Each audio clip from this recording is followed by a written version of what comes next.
চৰৰ মাজৰ দৃশ্য পোৱা দূৰত আৰু মানুহে কাম কৰি থকা দেখা পাইছোঁ। এতিয়া একেলগে কেইবাটা চৰ আপোনালোকক এতিয়া দেখুৱাই আছোঁ। প্ৰথমতে আপোনালোকক ৰৌমাৰী দেখুৱালোঁ, পামবৰী দেখুৱালোঁ আৰু এতিয়া শিয়ালমাৰী চৰ অকণ দূৰত আছে। আৰু এতিয়া আমি পাইছোঁ এতিয়া চুতীয়া গাঁও হোৱা সন্মুখৰ এই ঠাইখিনি চুতীয়া গাঁও বুলি গম পাইছোঁ। খেতি কামৰ কাৰণে আগবাঢ়ি গৈ আছে।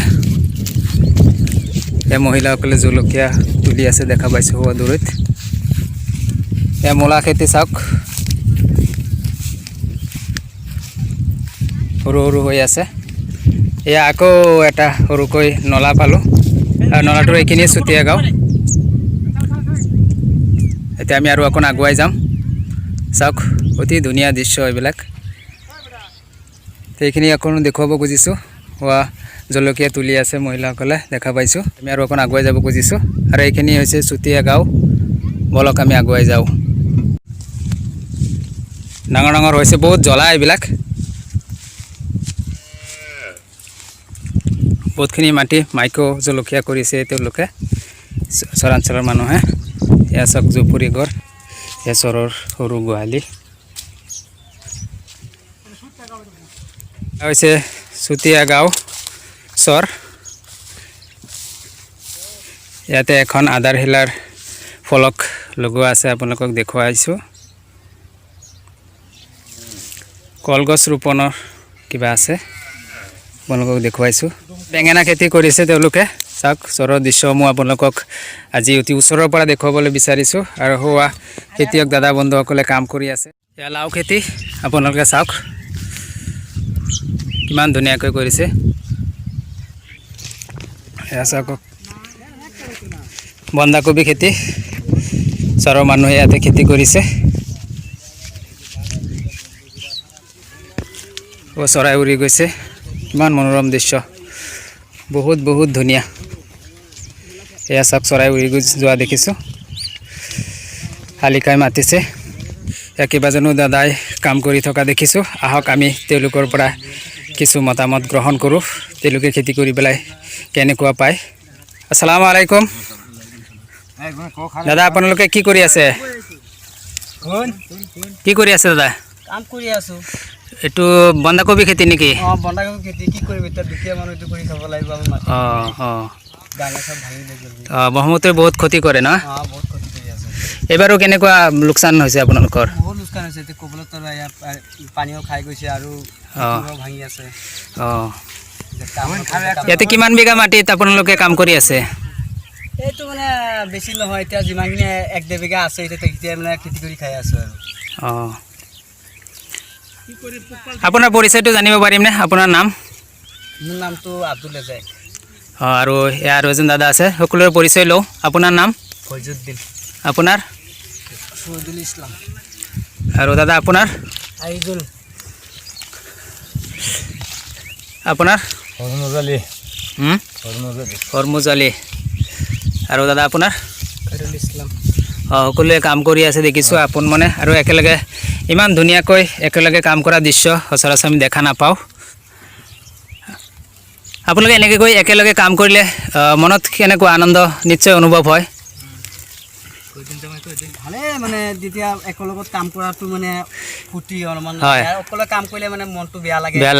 বহুত কিবা কিবি চিন্তা আহি থাকে আৰু বহুত চিন্তা আহি থাকে। কাম কৰিলে ফূৰ্তি কিবা কিবি কথা পাতি পেলাই মানে কাম কৰিব পাৰোঁ। এনে আপোনালোকে এনেকৈ একেলগে কাম কৰোঁতে বা খেতি বাতিত কাম কৰোঁতে নিজৰ মাজত কি কি কথা চিন্তা হয়, বা দেশৰ বা নিজৰ পৰিয়ালৰ বা কেনেকুৱা ধৰণৰ চিন্তা চৰ্চাবিলাক বেছিকৈ আপোনালোকৰ আলোচনাত ঠাই পায়? এতিয়া আৰু কি কৰিম, এতিয়া মাটি চাটি নাই। নিজৰ এটা চিন্তা কৰি আছোঁ যে এতিয়া কাম নকৰিলে আমাৰ খাবলৈ নাইকিয়া। এতিয়া মানে কাম কৰি যিমানখিনি পাওঁ ল'ৰা ছোৱালী লৈ পেলাই খাব লাগে। এতিয়া খেতি বাৰীও নাই, নিজৰ নাই, লোকৰ দি কৰিবলৈ খাব লাগিব। সকলোৰে হয়তো হয়, নিশ্চয় সকলোৰে নিজা মাটি নাথাকে বা তেওঁলোকে বহুত কষ্ট কৰি পেলাই ইয়াতে কোনো বিজুলীৰ সা সুবিধা নাই, কোনো চিকিৎসালয় নাই, ইয়াতে ওচৰতে স্কুলত নাই। গ'লেও বহুখিনি ঠাই তেওঁলোকে নাৱেৰে যাব লাগে। ৰ'দৰ মাজত তেওঁলোকে কিমান কষ্টৰে কাম কৰি আছে। চাওক এনেকুৱা দৃশ্য আপোনালোকে চোৱাৰ পাছতো আপোনালোকে এওঁলোকক নেতিবাচক দৃষ্টিভংগীৰে চোৱাৰ যিটো বা চৰ্চা কৰাৰ যিবিলাক পৰিৱেশ বৰ্তমান চলি আছে, গতিকে এইবিলাক আপোনালোকে অতি সোনকালে এইবিলাক পৰিহাৰ কৰিব লাগে। তেওঁলোক হৈছে খাটি খোৱা অসমীয়া, গতিকে তেওঁলোকৰ এই পৰিশ্ৰমৰ বলতে আমি আজি চহৰে নগৰে অতি ধুনীয়াকৈ জীৱন ধাৰণ কৰিবলৈ সক্ষম হৈছোঁ। গতিকে তেওঁলোকৰ এই পৰিশ্ৰম বা তেওঁলোকৰ এই কষ্টৰ এই ত্যাগৰ আমি মূল্য তেওঁলোকক দিব লাগে, তেওঁলোকক উপযুক্ত স্বীকৃতি দিব লাগে আৰু তেওঁলোকে এই উৎপাদন কৰা এই ফচল বা শস্যসমূহে যাতে উচিত বজাৰ মূল্য পায়, এই জগতে চৰকাৰী পক্ষলৈ আমাৰ আহ্বান থাকিব।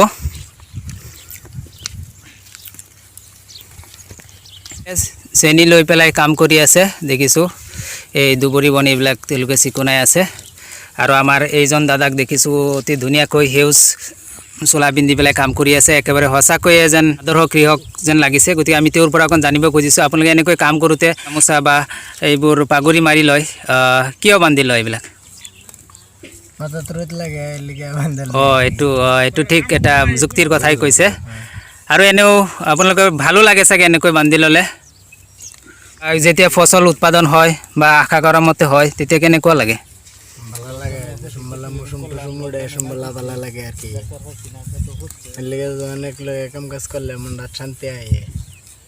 চৰকাৰৰ পৰা আপোনালোকে কি কি আশা কৰে? চৰকাৰী কিবা আঁচনি সা সুবিধা পায়নে?